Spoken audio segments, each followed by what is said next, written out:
Well, my name's Philip Rosenthal, and I have been involved in lobbying in defense of marriage since the government first proposed the legalization of same-sex marriage was first proposed in 2003, and I've been involved in mobilizing against that, and I believe it's had some very damaging consequences on the country, and this latest proposal would, if it's allowed to continue, bring even more damaging consequences on South Africa.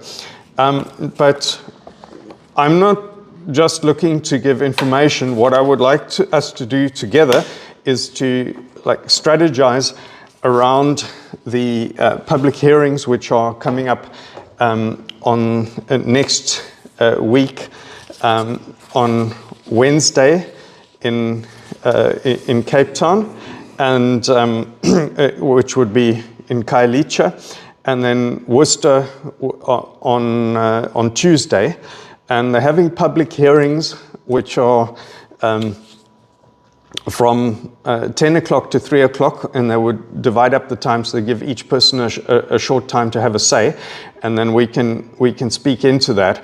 But the outcome of what I would really appreciate is either if you can go along yourself, or you could find one or two people in your congregation who you could ask to go along. Okay. Now, I'm going to go into the session, the part of the presentation, which is just giving information about the bill. But what I would like to ask is, Llewellyn, there's some small pieces of paper there, and possibly if you could give one to each person. And I would like to ask you, please, if you could write down 4 names of people in your congregation who you could ask, who you think might be able to go along. And obviously we're looking at people who are not working a 9-to-5 job, otherwise they might have a difficulty in getting there. So, it's a 9-to-5 job where they have the flexibility to go there. Now, I think that some people particularly women, are hesitant to go to Khayelitsha, but Worcester is a very safe venue, and that is basically an hour's drive from here. And so I think that is another option. Other people are going through to Worcester and could share a lift or, go together. So we can look at those options. But I think the part of the question in terms of motivating people is, why do we care about this? Why does it matter? And I think that usually pastors are focused on their congregation with a cycle of meetings. And this would require looking at something outside of the congregation that is not part of the cycle of meetings. And we have to ask why. There's to be a good reason. So if we can, what the government is proposing now is what they call the marriage bill, which sounds very innocent, but it's got stuff inside of it which is a serious problem. And if you want these slides, you're welcome to ask me for them, and I can give that to you by WhatsApp or email or something. But if we can go onto the next slide, please. This is just an illustration, and it's the question of, Rome went around conquering the world, and what did they do? They went to Spain, to the capital city, and they attacked the capital city from the south. Okay? And all the defenders then went to the south and started defending. And then they withdrew again, and the defenders are expecting them to come back again from the south. But instead, they went around the north. Can we have the next slide, please? Okay? And what they did then is next slide. If we could have them, okay. So then the Romans just quickly stormed up and jumped over the back wall, and they took the city and captured it. And this is a reason why, we have to take our opportunities. We have to defend when there is an attack. We can't choose just to educate on marriage on any day that we choose. We have to defend when the government or people in the government are attacking the institution of marriage. So if we can have the next slide. Okay. Now the question is, we argue that marriage is the union of one man and one woman united together. And there's three arguments that we can use in favor of that definition of marriage. The first argument, as I think you will all be familiar with, Genesis chapter 2, which is at the marriage of Adam and Eve, which is then repeated throughout the scriptures, the Bible. The second argument is the Universal Declaration of Human Rights. Okay, so that is an international document. This is not just Christians. The whole world agreed when about 100 years ago on what the definition of marriage was. Okay, and then thirdly, there's the definition from all of history, which is going back as long as we have recorded history. We know that marriage is between a man and a woman, and that stood in almost every situation except for certain madmen such as the Emperor Nero, who kind of wanted to he proposed to marry a boy, and everybody thought he was crazy. He also appointed his horse to Parliament. So that was never a generally accepted idea that marriage is anything other than a man and a woman. Next slide, please.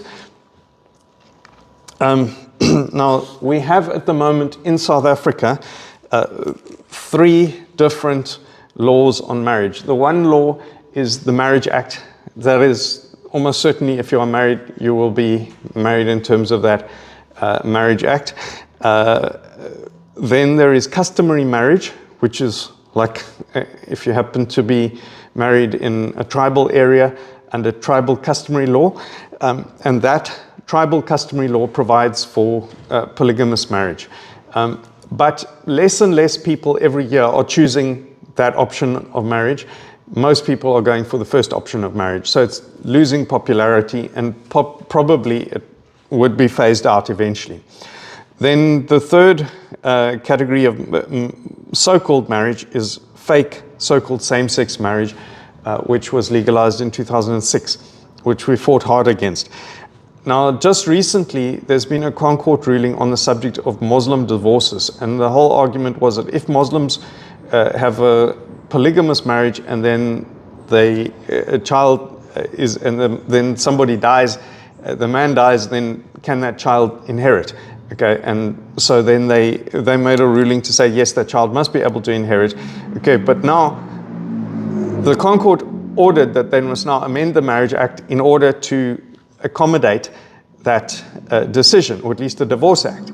But now the government is saying, okay, we're going to do that, but at the same time we're going to change everything else in the Marriage Act as well, and they want to now. They're proposing now to unite all of these laws into one law, one size fits all. And we're not very happy about that. Next slide, please.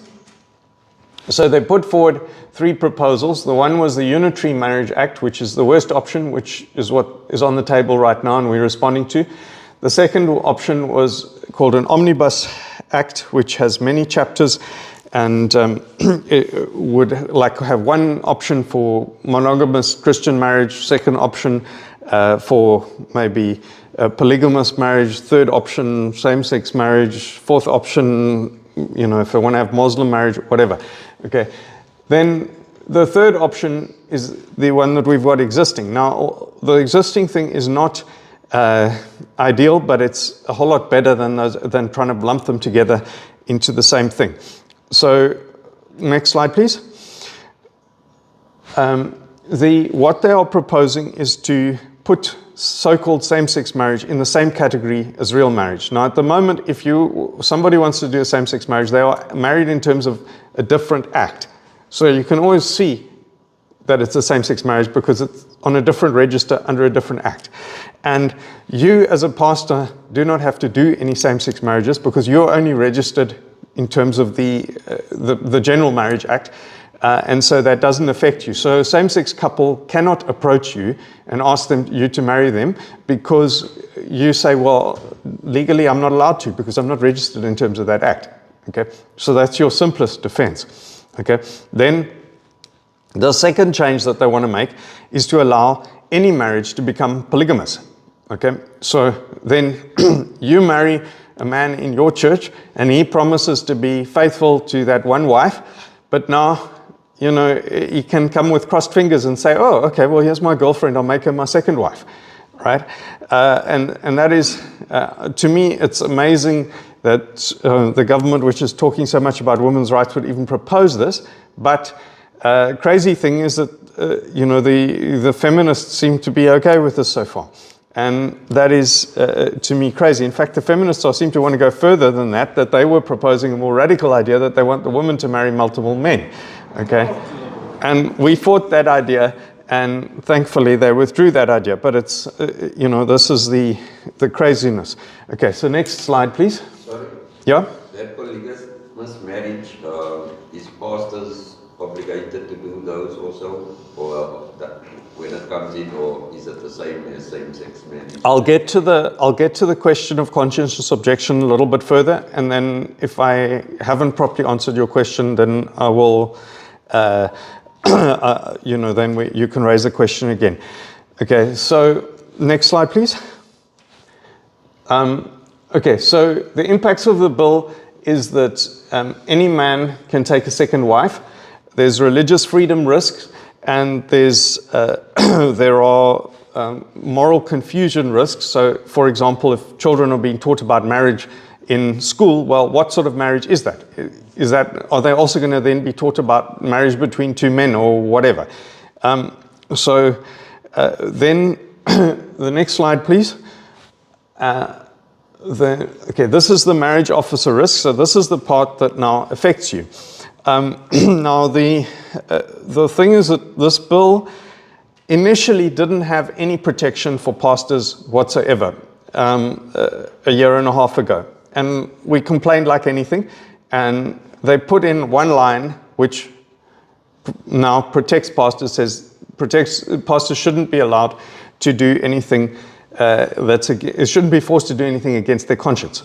Okay, so that sounds good, but the thing is that the problem is, firstly, there is no protection for state marriage officers. So, for example, a magistrate has no protection. If there's a Christian magistrate or Christian home affairs workers, then they can be fired if they refuse to do that.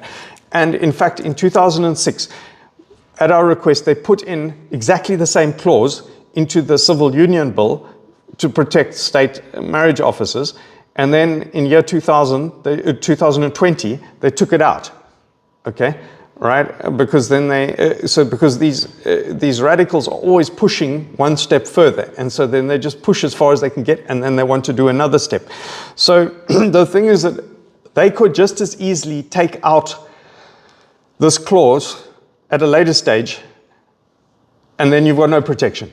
Okay, so the thing is now that at the moment, there is no chance that they can force you to do something, because you have to, if you wanted to do same-sex marriage, you would have to separately register in terms of that act. If it's all one act, then by default, a homosexual couple a same-sex couple can approach you and ask you to do it, and then you have to defend yourself in terms of the conscience clause, right? So that puts you in a weak position. Then you still can be taken to court, and then you have to defend yourself, okay? And, you know, hopefully the judge still favors you and you say, I've got a conscientious objection or whatever, but under the previous system, it's complete protection. Now, there's a bit of protection, okay? Now, the question is, can we trust them? Okay, then the other thing about this bill is that it's got some clauses which relate to sort of religious ceremonies, and which are complicated, but some pastors are saying, okay, well, I'm just going to hand in my marriage license, then I'm safe. Okay, but no, you're not, because if in terms of this bill, if you do a marriage ceremony and you're not registered, then they can punish you. So, so next slide, please. Now, the thing is that this is a picture from the start of World War II, where Czechoslovakia is surrounded by mountains. Okay, and the Adolf Hitler said, "We want those mountains, right? And in exchange for peace, okay, which was called the Sudetenland. That's the blue areas, right? Because Germans were living there. Now the problem is that then Neville Chamberlain, who's the silly man on the side here, then agreed to that, and he waved a piece of paper which was signed by Adolf Hitler saying, okay, there's going to be peace, to surrender those mountains in exchange for peace, okay? But now, what happened? They let them take control of those mountains, and then a few weeks later, they carry on marching, and they take the whole country. Why? Because mountains are a natural border. Mountains are easy to defend. If you surrender the mountains, then next minute you take the country. Now, in the same way, the current marriage bill is easy to defend, okay? The new one is not so easy to defend. So we'd be put in a weak position. Next slide, please. Now, I think for your own home, okay, the question is, what do you have to defend your own home, okay? Do you have a dog, okay? Do you have barbed wire, okay? Do you have burglar bars, right? Preferably, you want to have as much protection as possible to make it difficult for the other side to attack you. You know, if you can afford it, then you also want armed response, you want cameras, you want whatever electric fence, you want to make it really difficult for somebody to burgle your house. So the thing is that the existing law has a lot of protection. The new law would have a little bit of protection, which means that, you know, the burglar can get past. Next slide, please. Now, the next stage of this thing is that this is somebody doing an experiment. Now, this is the first country where they've decided to mix all these things together: same-sex marriage, polygamy, and gender change. Okay, all right. So you can imagine all the crazy things that can happen if you try all three of those together. Now, we have countries that have same-sex marriage. We have countries that have polygamy. We don't have all the countries which have tried all these things together. Next slide. So then there's the history is in 2005 the same-sex marriage Concord ruling, in 2006 the Civil Union Act, which is calling it that's the name they gave for same-sex marriages. Then 2019 they removed the protection for home affairs workers. Then they had a consultation 2019 to 2023 from the Law Reform Commission, and now 2023 onwards they've got this marriage bill that they're proposing. Next slide, please. Okay. Now, if we just look what happened in after 2006, okay, that graph there is the rate of people getting married. Okay. Now, the thing is that what we can see there is that since 2006, when this new law came in, and also other bad things like this sex education in schools, every year the number of people who are getting married dropped by 5%. Okay? So over that period of time, there's now half the number of people getting married as were getting married before that. Okay? Now, the number of children that are being born has not dropped. So the same number of children being born, but half the number of people getting married. Okay? So what does that mean? That means more kids being born outside of marriage. Okay, next slide. Now, what is the impact on the community? Okay, we know from statistics, and you also know from your own life experience in your congregation, the kids who have problems in their lives are usually the kids who don't have a father at home. All right? So the social impact on all of this is huge. That is school dropout, low marks, gangs, drugs, poverty, joblessness, teen pregnancy, social grants. So, the thing is that the politicians say, okay, well, these are the important issues, but marriage doesn't matter. Okay, but the thing is they are connected. We know they're connected, right? These are also issues that are important for churches as well, because this is more difficult to pastor a church with these problems, or a community with these problems. So next slide, please. Then there's the issue of mixing clean and dirty water. Okay, now at the moment we've got holy marriage, which is a clean, protected thing. We've got these unholy unions, which are in another type of legislation. But now we don't want to mix them all together into the same thing. We don't want these things to be taught in school as if these are all marriage. This is other people's arrangements, but we don't have to recognize that. Next slide. Now, the thing is that if you counterfeit money in South Africa, you go and get a photocopy machine and you copy some other money, you will go to jail for 15 years, right? But now, what is the government doing? They are counterfeiting marriage, and they are issuing marriage certificates for stuff that is not marriage. Now, and we don't agree to that. Okay, but now what they are trying to do is to get us to recognize their counterfeit marriage that we do not believe in. So it's not just like I'm against same-sex marriage. I don't believe in it. To me, it is fraud. It's pretending that something is marriage when it's not marriage. So I accuse the Home Affairs of fraud, of registering 1,000 fake marriages a year, but I do not want to recognize those things. So the question is, what are the arguments that they're putting forward in favor of this? And they come up with some clever arguments, which they will give at the public hearings on next week. Next slide. And these arguments are, I think, a little bit like, I don't know if you've seen one of these conjurers who just flicks around his cards, and you can't see where have all the cards gone, because you're going to get confused, okay? And then you get lost in the process. And the same way these politicians throw out these arguments, all of which are nonsense, but then people get confused with all of these things. So next slide, please. Okay, next one, please. Okay, the first argument is, could we have the next slide, please? Okay, the first common argument that they're using is that they need this for Muslim divorces, right? Now, the thing is that is got a fraction of truth in it, because yes, they did give a decision in the Concord for Muslim divorces, but the Muslims themselves say they don't want this bill. Okay, they want their own bill, and they don't support same-sex marriage.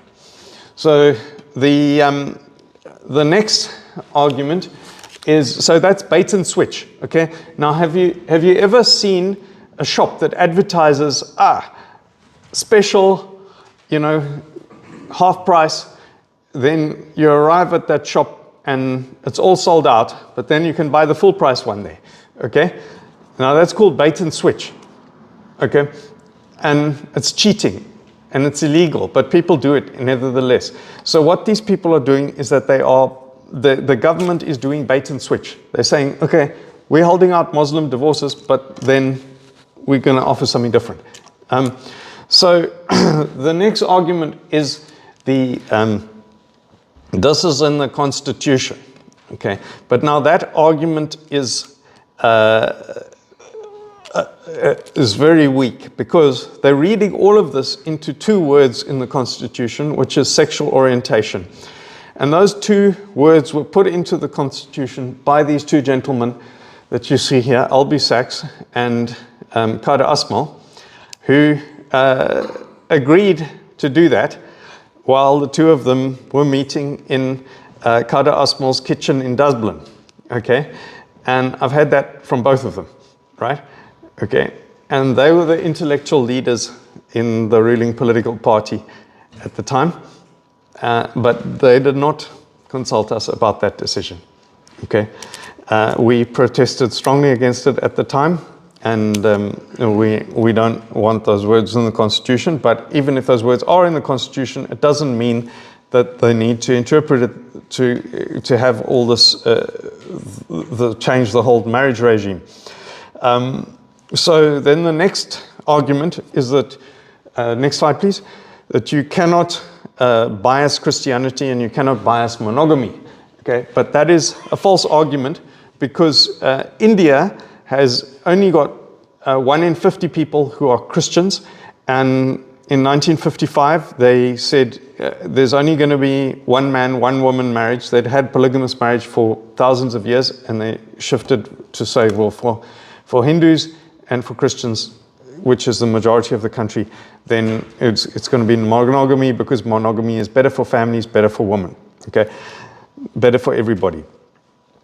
So that argument is false. Next argument, next slide, is they say they are tidying up fragmented laws. So they say that this current legislation is messy, and so they're just tidying it up and making it neater. But that is false. The current laws are working. They are in some ways a little bit messy, but they are working. We would have more of a mess with what they are creating here. It would have much more negative social impact. So they, if you're tidying something up, it's going to make it neater. This is not going to make it neater. Next argument is democracy. Okay, that we have to respect democracy. Next slide, please. So firstly, there was no vote on putting sexual orientation into the Constitution. Most South Africans were opposed to it at the time, still are. There was no vote on same-sex marriage. 99 out of 100 South Africans were opposing it at the time. Most of them still are. And so where's the democracy in that? Almost nobody supporting this marriage bill, but they just use this word democracy. But it's one of these cards that they are just shuffling around and pretending. Next slide, please. The next argument they're putting forward is the African culture. And so they say we must accommodate African culture. But African culture is already accommodated by polygamy in the Customary Marriages Act for those people that want it. Remember, we do not want polygamy for everybody. It's not part of our culture. There's no reason why we should have that. Those people, it is part of their culture. They already have that allowed. And African culture doesn't support same-sex marriage. Next slide. Then the next argument they're coming up with is that this is part of the international law for stopping discrimination against women. Okay. Now, that firstly doesn't make logic to me. I don't know if it makes logic to you. But over here we have a map of all the countries in green that have signed this treaty for protection of women against discrimination. Now, you can see the only countries that haven't signed that are the red and the yellow ones. Okay, so, do all these other countries have a crazy law like this? No, they don't. Okay, so it's a nonsense argument. So now then the next slide, please. Now, I don't know if you're familiar with the concept of postmodernism, but the thing is that the postmodernists say when they interpret the Bible or any text, they say, well, what matters is the way the reader perceives it. Okay? All right, have you ever heard people say, what does the Bible mean to you? Right? Not what did God mean when he said that? Okay? Or what did the writers of the legislation mean when they said that? What did the writers of the Constitution mean when they said it? What did God mean when he wrote the Bible? So Christians have always taken the position that a text means what the author intended it to mean. It doesn't mean what you want it to mean. Okay? Otherwise, you can interpret the Bible to mean anything you want. And that is what postmodernists are doing. But now these postmodernists are doing the same thing to the law. And they're doing the same thing to science. And they're saying, subjectively, my gender is what I want it to be. The law, the Constitution is the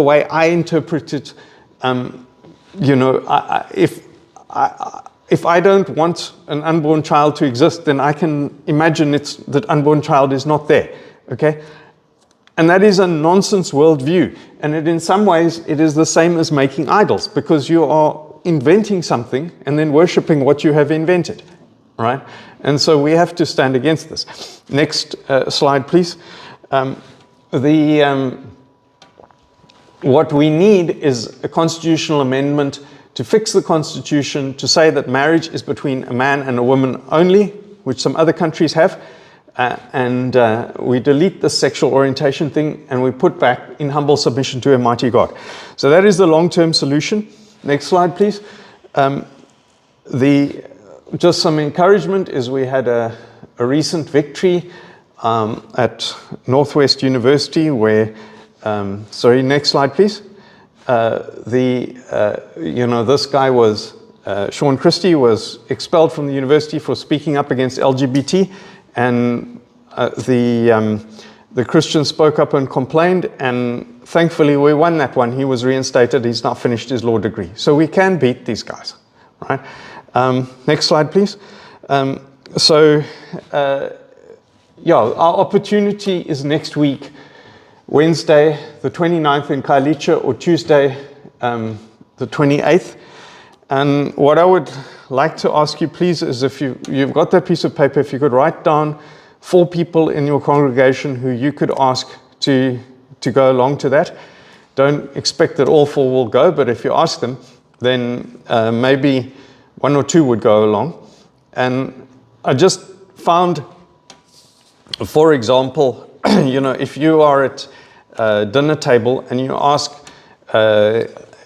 you need some salt, okay? Then what do? Do you say, please can somebody pass me the salt?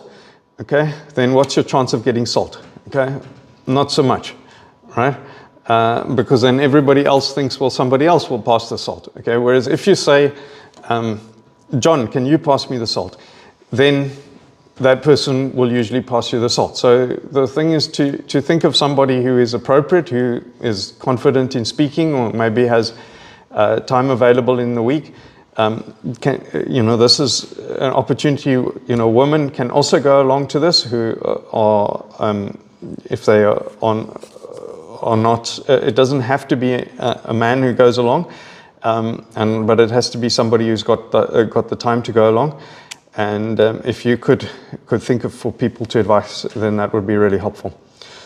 So yeah. So now, have I answered your question on the thing? Yes.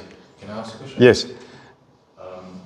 So, what is concerning here is that the bill, we said the barbed wire and all of that. Yeah. It actually marginalizes Christians and pastors. Yeah. Because now we have to have razors on our gates. We have to spend money. It doesn't stop the prosecution or any of us coming up against legal action. In actual fact, it still can happen and it will still cost us. So it actually creates, it's almost like taking resources away from us. It's really marginalizing this group of people. Yeah. Yeah, well, I think the difference is that one is then shifted from being normative to being what you might call a tolerated discriminator. Yeah. Okay, so, they then put you as the odd person, but they're kind of saying, okay, we're going to tolerate you under this clause, which is not acceptable. So I totally agree with you, and we want as much defense as possible. And what we've also seen is now, I know various people that have got, nice wedding venues that are Christians. They can't rent them out anymore because they have same-sex couples coming wanting to do marriages there. And now if they refuse, they can be sued. So now the thing is this is lining up the church for persecution. And I'm also busy working on something completely different, which we can chat on another time, which is the CRL Commission's attempt to regulate pastors, which is another avenue. But I think that one of the issues is that,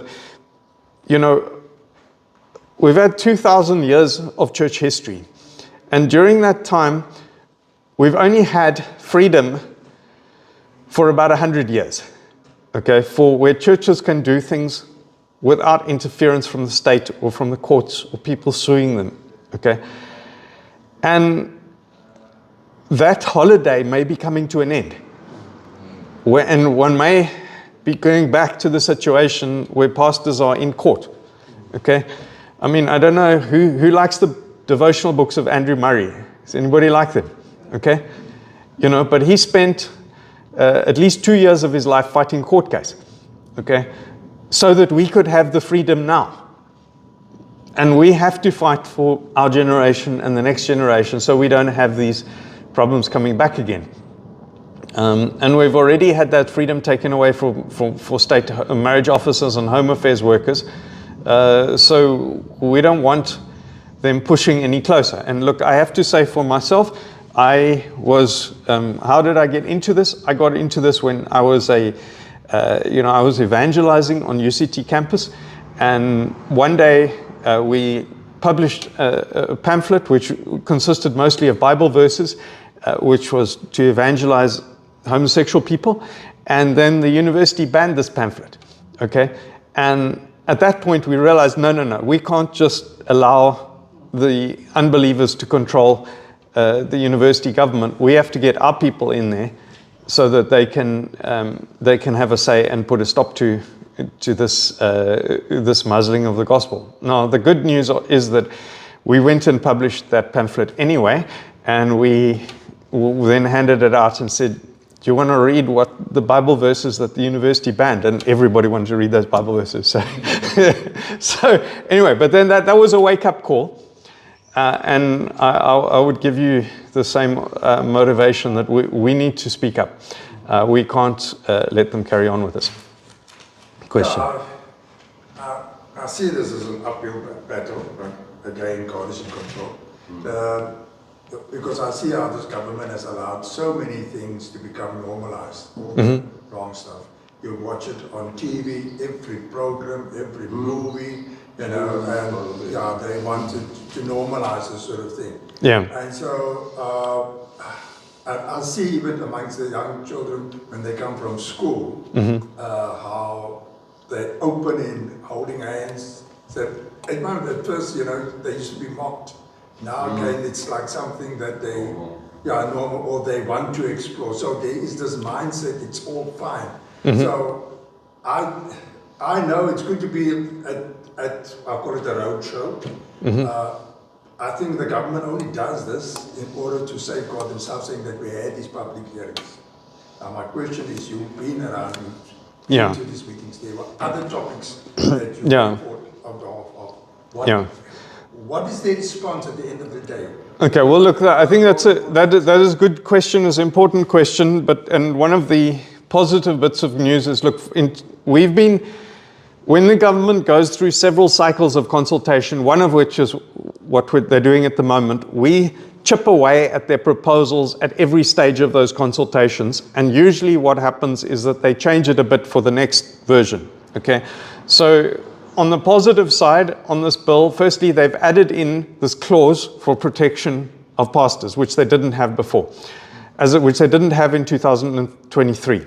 Then they have also taken out the proposal for women to marry multiple men, okay? And they've also taken out the proposal for, men to have multiple male partners, although you could still do that if you decided to have a sex change, you know. But so that is an improvement. But I think a bigger improvement is, look, the biggest mobilization that we have had in South African history on any bill has been the Better Education Bill. Okay, and maybe you spoke up on that. I know Pastor Eddie did speak up on that. And with that bill, we gave the government a shopping list of what we wanted changed in the bill in 2017.